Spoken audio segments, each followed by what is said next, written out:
F3SCT. F3SCT, c'est chaud à dire quand même. F3SCT.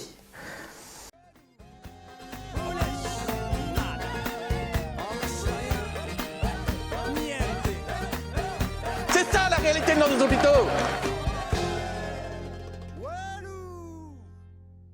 Salut les collègues, c'est Damien pour Sud. Alors une petite vidéo pour faire un retour sur les différentes instances.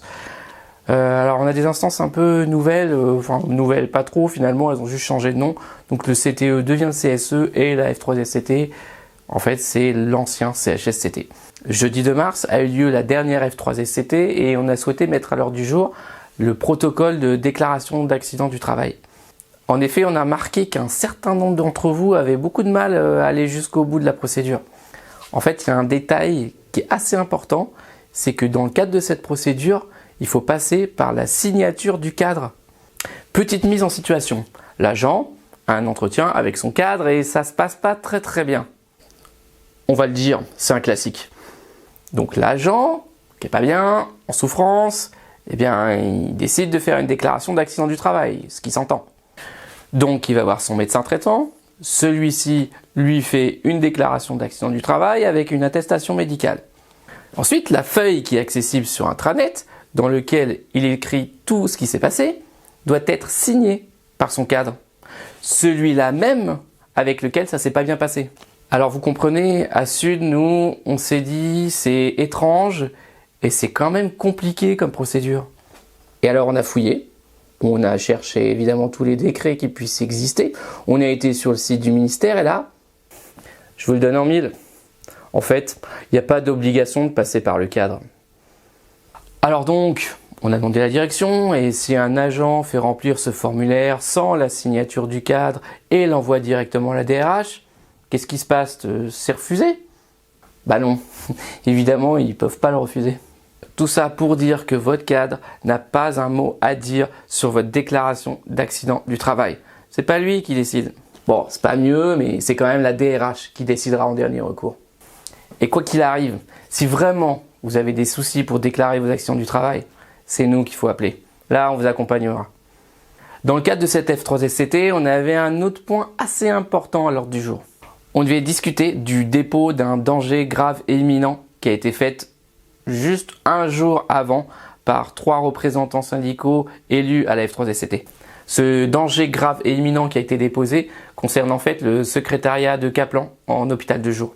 Là-bas, il y a 3 collègues qui y travaillent et déjà depuis de nombreux mois, elles souffrent vraiment d'une augmentation exponentielle de la charge de travail. Tout ça aussi en lien avec une restructuration qui n'a pas du tout réévalué leur équivalent temps plein, si bien qu'aujourd'hui, elles sont vraiment en grande souffrance. Je vais vous passer les détails sur le nombre de tâches qui les submergent, sur cet agent qui est en arrêt maladie, qui n'a jamais été remplacé et qui revient en mi-temps thérapeutique, évidemment pas compensé. Et ces agents, quand elles partent en vacances, qui ne sont jamais remplacés, quand elles reviennent, évidemment, toutes les tâches s'amoncellent sur leur bureau. Bref, elles sont vraiment en grande souffrance et ça, je crois que personne ne peut le nier. Ah si, la direction, elle nie tout en bloc. Ou au mieux, elle se dit que peut-être il faudrait réévaluer les tâches de travail. Ouais, alors ce discours, on l'a quasiment tous les mois les concernant. Et donc ça dure, et ce jusqu'au mercredi 1er mars où là on a dit stop. Et donc on a fait enregistrer un danger grave et imminent avec un certain nombre de représentants de la F3SCT. Alors, en toute honnêteté, le danger grave et imminent, ça ne changera pas grand-chose. C'est juste que là, par contre, l'inspection du travail est informée et ça met un petit peu la pression sur la direction. Alors bien évidemment, ce n'est pas fini, donc nous on continue d'être présents auprès des collègues, on va les accompagner et on va faire en sorte que les choses s'arrangent pour elles. C'est à peu près tout pour la F3SCT du jeudi 2 mars, il y avait quelques autres sujets, mais là je vous ai fait part des points les plus importants. Le lundi 6 mars a eu lieu le CSE, donc c'est ce qui remplace le CTE d'avant les élections. Bon, ça change juste de nom, CTE devient CSE, sinon c'est exactement la même chose. À l'heure du jour, il y avait un point sur la mise en place d'astreintes pour les cadres de jour sur la nuit.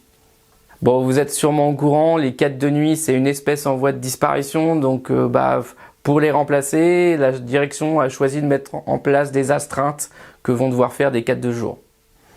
Grosso modo, ces astreintes, ce sera surtout le vendredi, samedi et le dimanche, et qui tourneront sur 122 cadres. Ça fait à peu près environ 2 astreintes par an par cadre.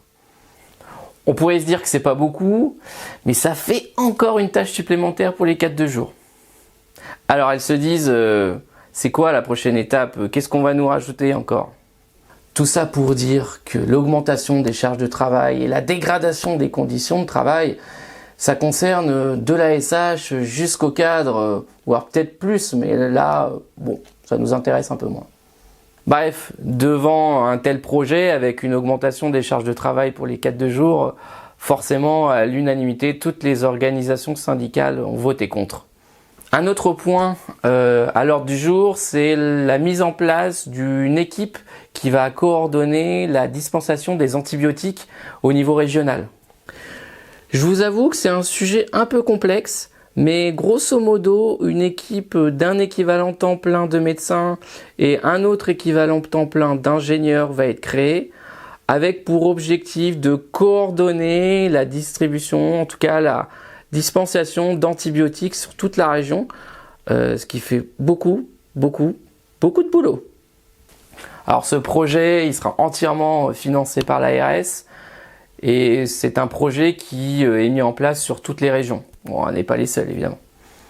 De notre point de vue, c'est quand même une belle publicité de montrer qu'on fait quelque chose de plutôt positif en voulant diminuer la consommation des antibiotiques. Mais honnêtement, 2 équivalents temps plein pour toute la région avec un projet aussi ambitieux, si c'est pas de la pub, je vois pas ce que c'est. Bon, sur le fond, on pourrait être d'accord, hein, c'est plutôt un beau projet, une belle idée. Mais alors honnêtement, quand on voit l'investissement financier, ouais, on pourrait même imaginer que c'est une bonne blague. Donc bon, on a voté contre. En ce moment, la direction a beaucoup de mal à passer ses projets sans encombre. Il y en a un qui a beaucoup de mal à passer, c'est le projet de déploiement de la télésurveillance des prothèses cardiaques. En effet, lundi 6 mars, c'est repassé à l'ordre du jour parce que ça avait été complètement refusé il y a un mois. Et là, je vous le donne en mille, il n'y a rien qu'à changer. Le projet est resté tel quel. Dans le projet, il y avait la mise en place d'un bureau pour l'adjointe administrative dans un couloir, comme ça, au milieu de tout le monde, mais alors un accueil juste inadmissible, avec des conditions de confidentialité. Non mais c'est juste hallucinant qu'on puisse choisir de faire ça. Enfin, la direction, ils s'en foutent, le projet passe aux instances, tout le monde vote contre, et hop hop, c'est parti, et c'est mis en place. C'est ça, le dialogue social. Dialogue social. Je sais pas si c'est dans le dictionnaire, ça. En même temps, ça n'existe pas, en fait. C'est comme les licornes. Tu dis ça, mais moi, j'ai déjà vu les licornes. On a souhaité aussi aborder le sujet des fresques des internats. Je sais pas si vous vous souvenez, mais on a pas mal lutté pour les faire effacer. Vous savez, ces réfectoires de médecins où, bon, ça y va, de la petite blague sexiste, en passant par l'insulte machiste. Bon, ça se passe entre médecins. Mais là, en fait, il y avait des fresques et on a réussi tant bien que mal à les faire effacer par une directrice qui avait un peu de mal à assumer. Et finalement, avec l'appui de quelques internes, la directrice a finalement flanché et a bien voulu faire effacer ces fresques. C'était l'année dernière. Ben, vous savez quoi? Les fresques, elles ont disparu, mais par-dessus ont réapparu des dessins, on va dire, dégueulasses. Je qualifierais même ça d'immondice. Bref, des dessins sont donc réapparus. Enfin, des dessins, on peut pas appeler ça des dessins. Et bon, bah forcément, la direction, je pense qu'ils ont du mal à gérer cette situation.